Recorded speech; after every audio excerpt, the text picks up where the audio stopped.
Hi everyone, well I'm here at Piazza della Scienza at a university in Milan after meeting two fabulous women at a high-level financial conference where we were focusing on financial literacy, and it was led by Mairead McGuinness in Brussels.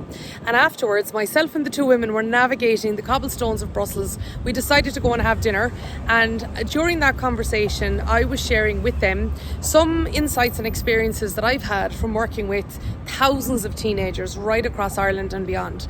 And from that they took much of my advice on board, and they invited me out to actually see how the summer camp is actually running. Now it's happening downstairs. There's 60 female entrepreneurs in the making. They're all about 17 and they're working on a range of different things. So I've popped out because I wanted to share with you 12 insights that I've gotten from working with, as I say, thousands of teenagers in Savvy Teens over the past year. Okay, number one is that I find 1 in 4 of them, and that is, we have all the numbers to back that up. 1 in 4 of them tell us that their key concern is what if they go on to study something or work in a job that they don't like. And there's two issues with that. One is that sense of not really knowing about how to manage options thereafter. So if I study and I become something very specific, what sort of transferable skills do I have? Not really knowing how to turn that into action if the time came. And the second thing is that sense of going into a job and then being stuck there. And I think that comes from quite an old place, really, because a lot of people now have multiple jobs. And I know, for example, we work with Medtronic quite a lot. And I remember talking to one person who said in his career he's had 20 jobs and they've all been with the same employer, namely Medtronic. So I think that is certainly something we work on with them a lot, but just so that you're aware, that's a really big concern they have. The second one, of course, as you can imagine, and I know that I'm recording this the week of the Leaving Cert, is about points, is about academia. And I just want to share 2 statistics with you on this, because a lot of the time this surprises them, is that 80% of people who apply for a level 8 degree through the CAO system get one of their top 3 choices. Now that's really striking. And the other statistic I want to give you is that 97% of people who apply for a level 7/6 diploma or certificate get one of their top 3 choices. So the point I'm making here is that a lot of teenagers do certainly worry about the points that they're going to get, but don't necessarily see the actual supply that is on the other side of demand. And actually showing them how to navigate the CAO statistics and website can really make a big difference there. The next one is, I made this point last week when I was speaking at the Career Teachers Summit in Coleraine for Ulster University, is that I think teenagers today have an absolute blind spot when it comes to seeing the employment opportunities involved in the environment and energy. I think that the whole narrative around climate change, etc., it's dogged by doom and gloom. And look, we all know that there is a lot of reason why that might be the case. But when you're talking to a 16-year-old, of which I spend a lot of my time doing, 15, 16, 17-year-old, in order to get them excited about this and to engage in the conversation, if you want to look at it from a more philosophical standpoint, but from their perspective, they're worried about, where can I get a job? Where can I get a good job? Where can I get a job that there's great promotional opportunities? Where can I get a job when I make a difference? Where can I get a job where I can make a lot of money? The answer is in one of the fastest growing employment areas, which is the whole area of sustainability, whether it's physical, whether it is social sustainability, whether it's energy in the environment, whether it's decarbonisation. And I do think that there is a really big message that's missing here. And I do talk to them about it a lot, and often they're looking at me as if I've only mentioned this that it's only been mentioned to them for the first time. The next one that I wanted to say, the next thing that I wanted to see here is, point out here, is that when I talk to them about the SDGs, the Sustainable Development Goals, the SDGs now, right, they're in the economics syllabus. As many of you might know, I co-wrote the economics textbook for Leaving Cert with 2 authors twice. It's in geography. Like the SDGs are in an awful lot of the curriculum now. But again, there's something to be learned off or that type of thing. Whereas I talk to them about them in the context of this. Let's say you're going to go into a workplace and you want to see the SDGs implemented. Number 1, how would you know if they're there? Number 2, which ones are most important? And when you do think about the ones that are most important, rank them accordingly. And invariably the answers that I get would absolutely lift your heart, right? They really would. A lot of the time I will often hear people talk about gender equality, for example, both male and female.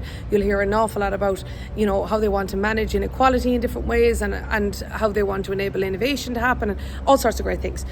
But it's interesting, and I can completely see why this would be the case. They see the workplace as a place that they're going to be accepted into, or invited into, or apply to get into. But certainly they don't see it as a place for themselves to influence. And of course they don't, because they're only 16 or 17 yet. But it is just an interesting point, is that when I see them speaking to managers or directors or people who are more senior, who are in a position of influence, they can't identify with them. Because they'll often say to me, but Susan, if all these people are in meetings all the time, like, who's doing the work? And I know some of you might laugh at that, right? But the thing is that that's the way our young people see it, or as in, what sort of a workplace are we presenting to them as a place that they see themselves shaping?